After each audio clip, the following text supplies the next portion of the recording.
যারা জীবনে বড় কিছু করেছেন তাদের অনেকেই পড়াশোনার খাতায় প্রথম সারির ছাত্র ছিলেন না। ভারতীয় বায়ুসেনার প্রধানের এই বক্তব্য কেবল কয়েকজন ক্যাডেটের উদ্দেশ্যে বলা একটি উপদেশ নয়, বরং আজকের প্রতিযোগিতামূলক সমাজে লক্ষ লক্ষ তরুণ তরুণীর জন্য এক গভীর জীবন দর্শন।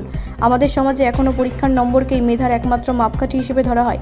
ভালো ফল করলে প্রশংসা, আর কিছুটা পিছিয়ে পড়লেই হতাশা, আত্মবিশ্বাসের অভাব কিংবা নিজেকে ব্যর্থ মনে করার প্রবণতা তৈরি হয়। অথচ ইতিহাস অন্য কথাই বলে। পৃথিবীর বহু সফল বিজ্ঞানী, উদ্যোক্তা, শিল্পী, ক্রীড়াবিদ ও রাষ্ট্রনায়ক কখনো পরীক্ষার খাতায় অসাধারণ ছিলেন না।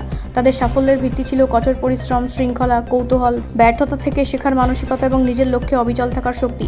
ভারতীয় বায়ুসেনার প্রধান তরুণ ক্যাডেটদের স্মরণ করিয়ে দিয়েছেন, জীবনের প্রকৃত পরীক্ষার নম্বর নয়, চরিত্র, নেতৃত্ব, সাহস এবং কঠিন পরিস্থিতিতে সঠিক সিদ্ধান্ত নেওয়ার ক্ষমতায় মানুষকে আলাদা করে। যুদ্ধক্ষেত্রে কিংবা জীবনের সংগ্রামে মার্কশিট নয়, আত্মবিশ্বাস, দক্ষতা এবং দায়িত্ববোধই সবচেয়ে বড় সম্পদ। আজকে তরুণদের কাছে এই বার্তা অত্যন্ত প্রাসঙ্গিক। সামাজিক যোগাযোগ মাধ্যমে অনেকের সাফল্য দেখে অনেকেই নিজেকে ছোট মনে করেন, কিন্তু প্রত্যেক মানুষের শেখার গতি, প্রতিভা, সাফল্যের পথ আলাদা। কেউ দ্রুত এগিয়ে যায়, কেউ সময় নিয়ে নিজের জায়গা তৈরি করে। গুরুত্বপূর্ণ বিষয় হলো নিজের ওপর বিশ্বাস হারিয়ে না ফেলা।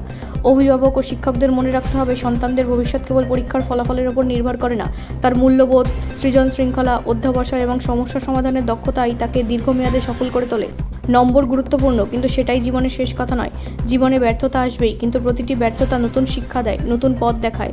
যারা হাল ছাড়ে না তারাই একদিন ইতিহাস গড়ে। ভারতীয় বায়ুসেনার প্রধানের বার্তা তাই আমাদের শেখায়, নিজের স্বপ্নকে বড় রাখো, পরিশ্রমকে সঙ্গী করো এবং কখনো নিজেকে শুধু নম্বর দিয়ে বিচার করো না। সাফল্য তাদেরই যারা প্রতিকূলতার মধ্যেও এগিয়ে যাওয়ার সাহস রাখে, কারণ জীবনের প্রকৃত রিপোর্ট কার্ড লেখা হয় কর্মে, চরিত্র এবং সমাজের প্রতি অবদানে, পরীক্ষার খাতায় নয়। ব্যুরো রিপোর্ট, রাষ্ট্রীয় প্রসার বাংলা।